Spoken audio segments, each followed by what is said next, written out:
It's our job as women to pray for men because we do have this connection to the divine through our childbearing, right? Through our giving new life, through having children. It's something that we've just lost as a culture in such a big way. I mean, I know that more religious communities, of course, pray deeply and they pray for each other. There was something she was expressing to us.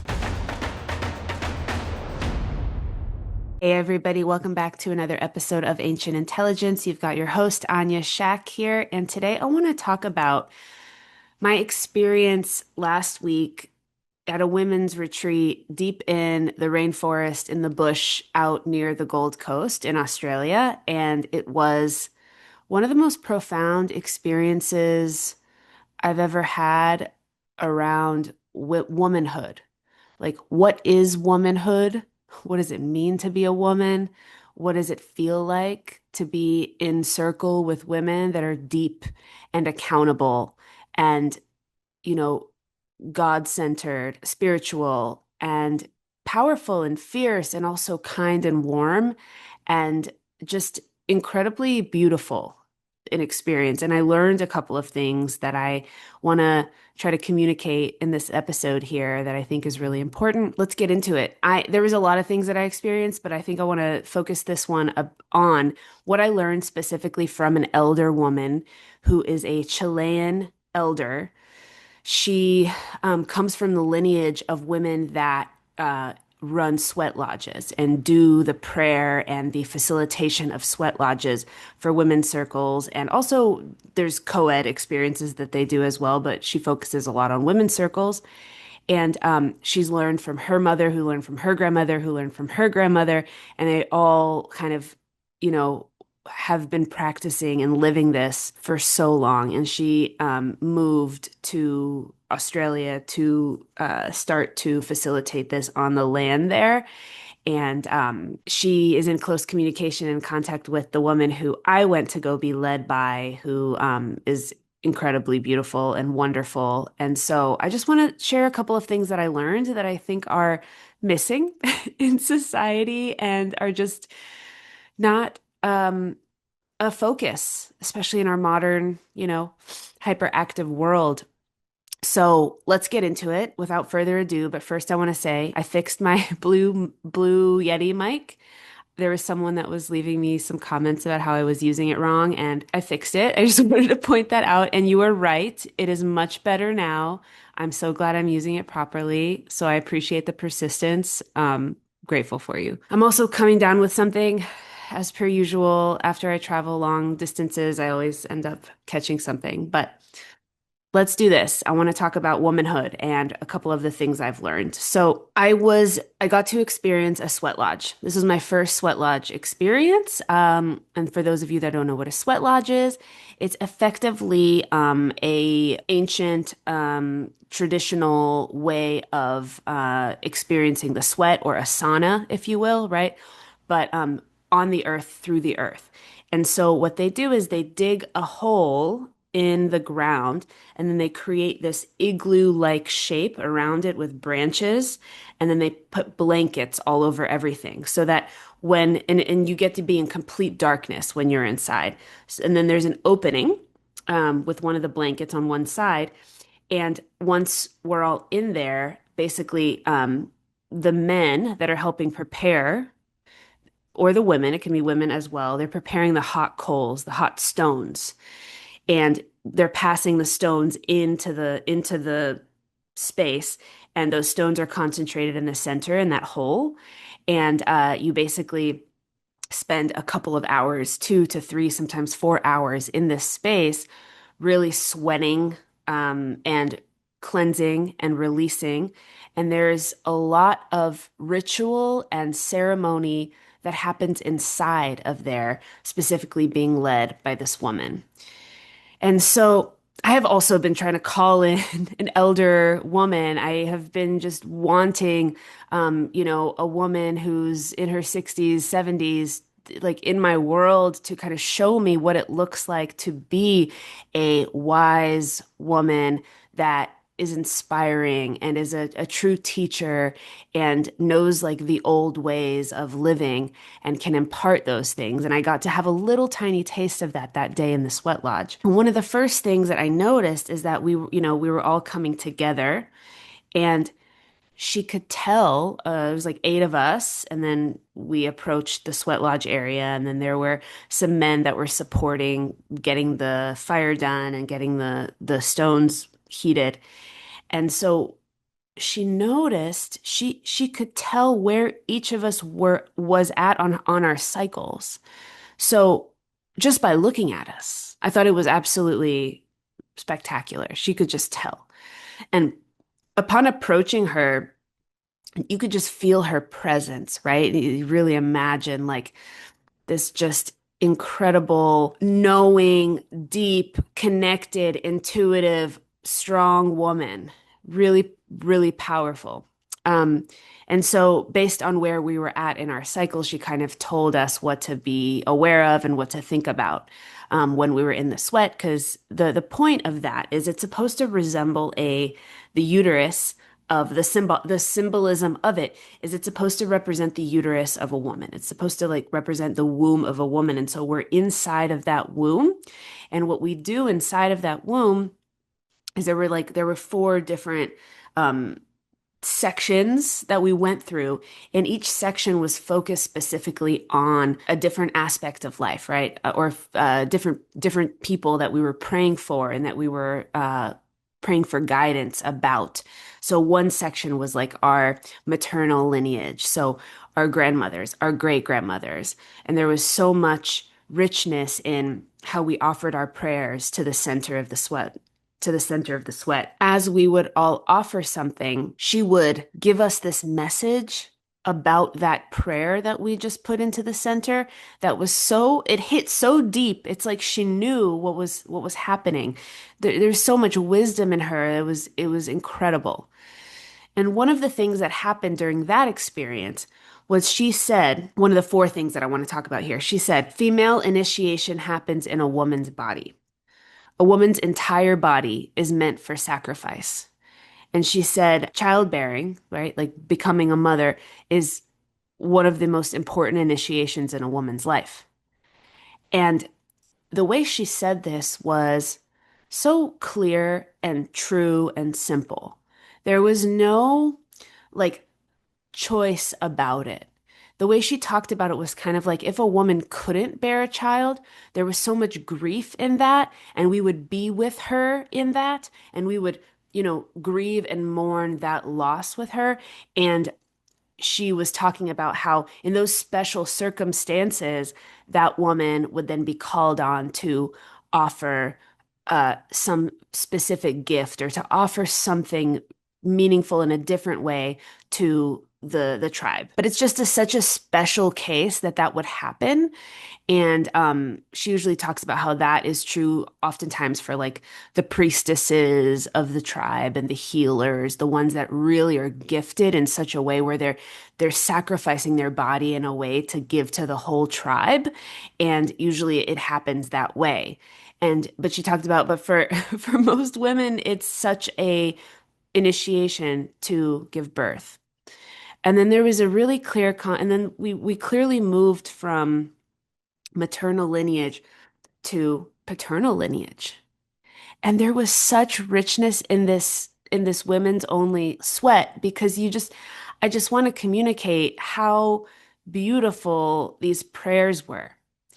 And she was talking about things that I had been hearing about. I've heard Alison Armstrong talk about, I've heard, other even psychologists talk about how the yin energy, a mother's love, really helps us find our love for humanity and animals and the world and caretaking. And it's an important part of us that we've got to find through our mother's love.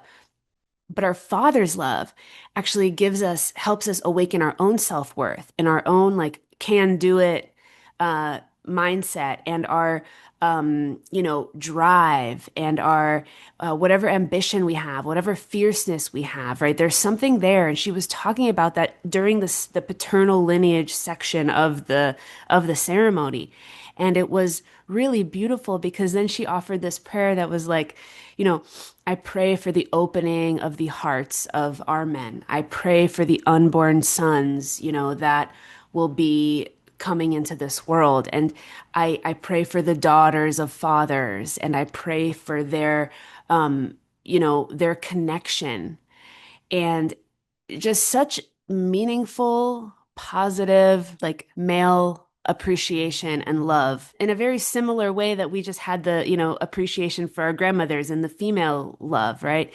And then she talked about like men's sacrifice and how deeply men sacrifice, but they don't do it specifically through the insides of their bodies, right? They have other initiations that they have man-made initiations. And she was offering a story about some of the men back in Chile from her tribe that would run around a tree for 4 days and 4 nights. And then they would effectively like cut off a piece of the bark and prick their chest with the bark, and they would fall back. They would just fall back, and they would keep falling back until the bark snapped, and the bark would stay on the tree and they would just have pierced their skin, or the bark would come with them. And again, this is after being hungry and uh, alone out there for 4 days and 4 nights. And this is, akin to like a vision quest that is really something that is quite important. And then she talked about too, like women participate in vision quest as well. It's just a different kind of vision quest. There are different ways that women do that. And so that's another story. But she was just talking about the power of our paternal lineage, and the power of men, and in such a benevolent, beautiful way. And there were so many prayers offered for our men and for their safety and for their heart opening and for their success and for their prosperity. And it became very clear that a deeply intuitive woman knows it's her responsibility to devote her energy and her gifts and her energy and her prayers to like praying for their men, really praying for their men. So it's almost like, it's something that we've just lost as a culture in such a big way. I mean, I know that, more religious communities, of course, pray deeply and they pray for each other. But there was something she was expressing to us in that it's our job as women to pray for men because we do have this connection to the divine through our childbearing, right? Through our giving new life, through having children, where we have this portal that is opening, this open portal. And we have this really strong connection to the divine. And so she talked about using that wisely. And so I thought that was really profound. The other thing she talked about during that time with the paternal lineage was she was connecting women finding their voices through that too, right? Finding our voices through like the strength of a father and, really like connecting it to our drive and our ability to believe in ourselves. It's all super, super important, and using the strength of man in that way to then connect as women in this like sisterhood circle in this sweat lodge to inspire each other to use our voices. So one of the biggest unlocks was singing, and how when we sing our prayers, they're almost like they're 2 times as strong. And I know, again, a lot of religious communities know this. I know that I'm connecting it now to Jewish tradition. I'm thinking about like uh, you know even bar and bat mitzvahs, right? Boys and girls reading the Torah in a um like singing the words. There's something about that. And so she encouraged us to make up our own songs. Like she encouraged us to make up our own songs. And it's such a confronting moment because you're just sitting there and you don't know. And then there's all these people with you and you don't want to embarrass yourself. But there's just such a opportunity to unlock that connection. And so I got to do that. I got to make up a song and it was so powerful. And I'm still singing this song, honestly. It's just like I've been singing it every day since that day. And there's something deeply grounding about that. And also the support from the other women. That was really, really pretty beautiful. We finished with love and romance, our romantic relationships and our families and our children. And then we finished with like humanity and the world and our gifts and what we were offering with. That was the fourth kind of part of it. And we left that experience I left that experience just extremely moved by the wisdom of this woman, by the innate knowing that childbirth is an initiation, the innate knowing that my voice is something to really unlock and express and share. I left that initiation, because you go in, it's dark, unknown. You don't know how long you'll be there. It's dark, it's hot, it's sweaty. A lot of people were finding themselves feeling anxious, and so there's so much beauty to being uncomfortable and creating these experiences. And so I'm really grateful. And the other thing that I picked up on too was like the innate knowing about our different parts, like our different parts and how they show up in us and we need to learn how to be brave and share our truth no matter what. That's really the only way that we will connect as men and women in a way that is deep and meaningful and not surface level. And so there's something to that. The other thing was that it just became very, very clear, right? Imagine going away to the forest for 5, 6 days and then coming out after this insane sisterhood, these being with people every day, singing our prayers, doing rituals, ceremonies, communing with earth, like really beautiful stuff. God, we're so hyper individualistic outside of in the real world out here in the modern world, and it's just so heartbreaking. We're so hyper individualistic and we're so afraid of rejection and showing people some part of us that they won't like.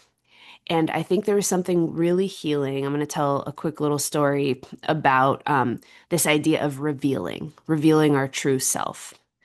So this is a practice that I think so many women don't have access to. They don't know how to do it. And I think there's two reasons. On the one hand, there's a fear of expressing ugliness, right? And on the other hand, there's also a fear of being too much, of asking for too much, and a fear of like maybe I'm not enough, I'm not good enough for that. And so, like, just let me kind of explain like what I'm talking about with this whole idea of like revealing. So there's a concept called the art of revealing, and I know John Wineland talks about it a lot. I know David Data talks about it in his work a lot. The book Intimate Communion is a really great one in regards to relationships between men and women, I think. The idea is you just share your raw, unfiltered, in the moment, present kind of emotion and feeling, like what's true, like what must be shared. And um without trying to like look for outcomes or without trying to fix it, just opening. That's why it's called the art of revealing. It's just like a window, like, here, I'm just showing you what's here. I'm not expecting anything. I'm just showing you what's here. Now, women have such a hard time doing this because there's been this conditioning that what's here is not okay. And so that gets repressed and repressed and repressed, and it ends up coming out as criticism. And this is something that I always tell all the women I know in women's circles, like criticism will never get you anywhere with men. Absolutely nowhere with men. And the art of revealing is just whatever's true that's here or whatever desire that's here, right? It can be a desire, it can be a feeling, it can be an emotion. And it's really, really powerful. And I got to practice this with this group of women this week, this past week, in a way that is just really, really powerful. One of the days we were getting up for, it was like day three. We were doing starting the day with this like embodiment exercise. We were all in a circle and we were doing this movement and different feminine embodiment techniques. And which I imagine I'll have to kind of do a whole like lay down of what that even looks like and what that even means. But for the purposes of this story, this is kind of what it is. So I wasn't able to get into it. And I looked down at my hands and I was getting covered in rashes, like red rashes were all over my hands. And I was just like, the truth of this moment wasn't this embodiment technique and me participating in it and pretending like all is good. I just have a rash, like it'll go away. The truth of this moment was I was feeling really distant and separate from the other women because of some conversations that had gone on the day before. And I was wondering if I even belonged there. And I, you know, left the circle and the facilitator came up to me and I started just like bawling and telling her, like, I feel like I don't belong here and here's why. And this stuff doesn't resonate with me and this and that. And that was so profound for me because an older version of me would have just like tried to be the good girl and like go along with, she had an itinerary and we were on this part of the schedule and it's it never works that way. And in relationships, so often people are like, well, I'll tell him tomorrow, or it's not a big deal. It's a small thing. Like we'll tell him tomorrow. And then nothing gets revealed. And then resentment builds and builds and builds and builds. And then it becomes critiques and criticisms. And then it becomes negative and it becomes spiteful.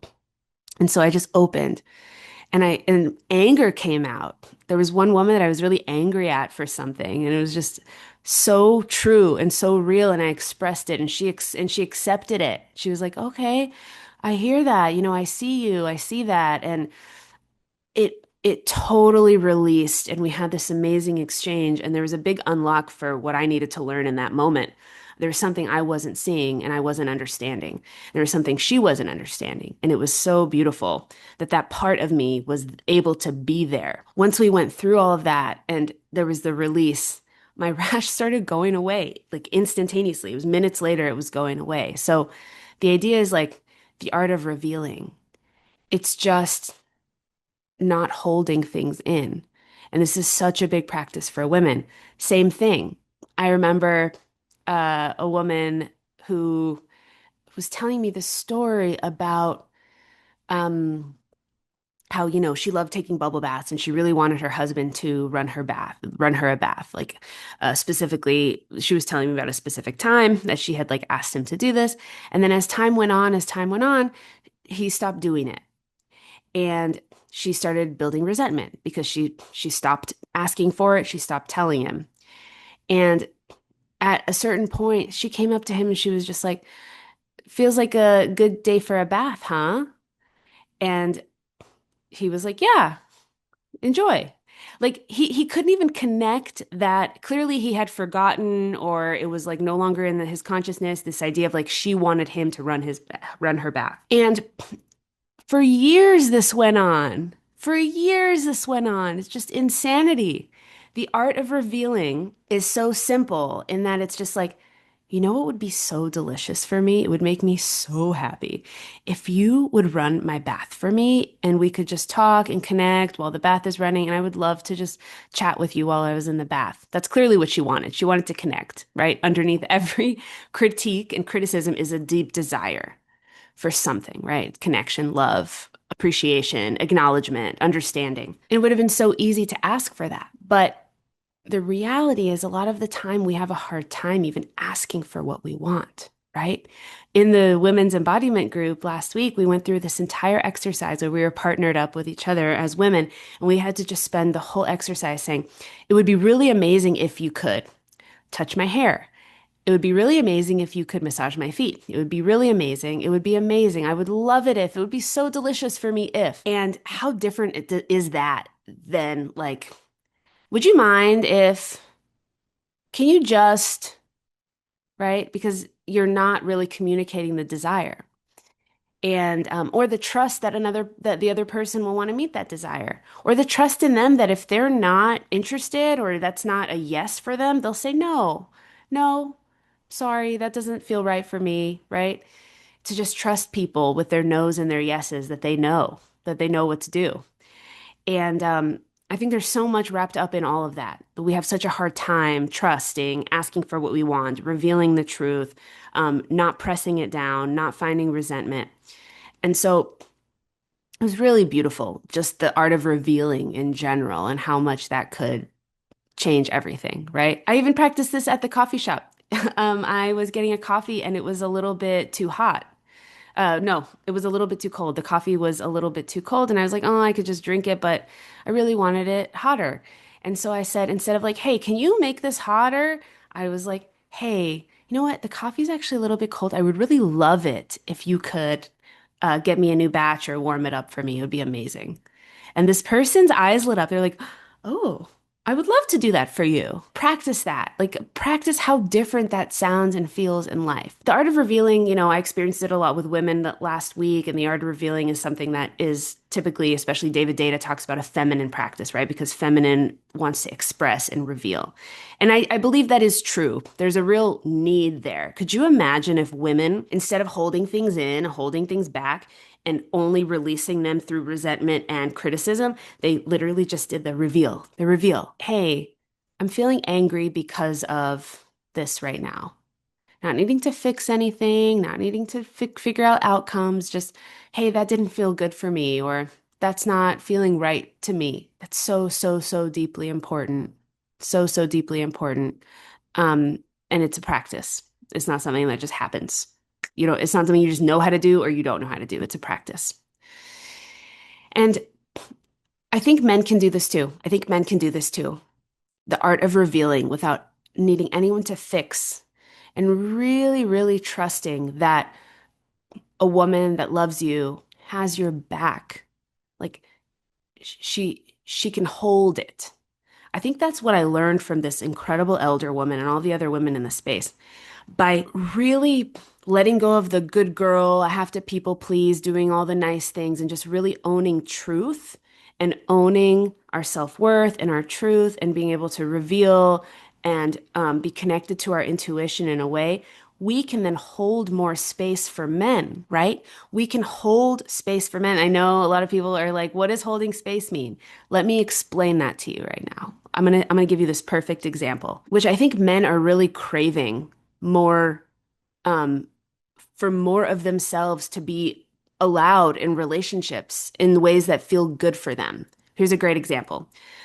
Beautiful woman last week. She has a new 6-month-old baby. She's breastfeeding him as we're going through this entire retreat, right? He's there. Husband is coming to bring in baby, take baby, and he's just always there with us. And I thought that was fantastic. There was another woman who um, has a 4-year-old son who we ended up getting a meal afterwards once, and it was like, please bring your son.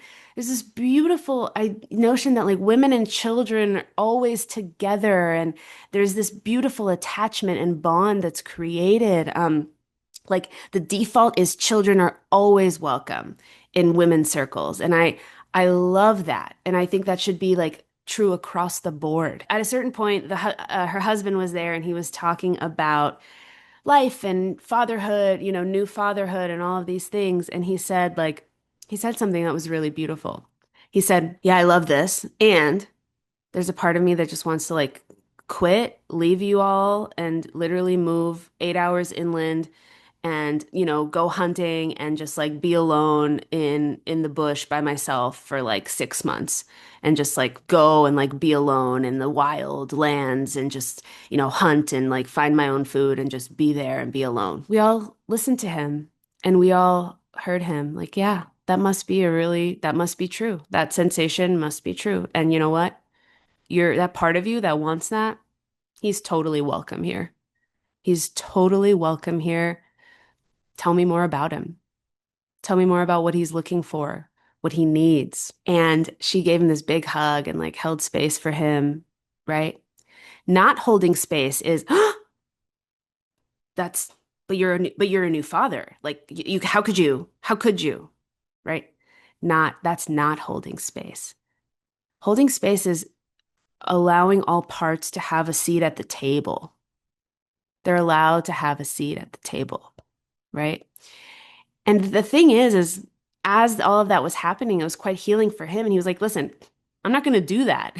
But just knowing that that part of me is not being shamed, I don't need to repress him, makes me feel more whole and makes me trust you better as my wife. He was speaking to her. And I imagine how healing and meaningful it would be for men to have all of their parts welcome at the table and to have space held by the women in their lives, right?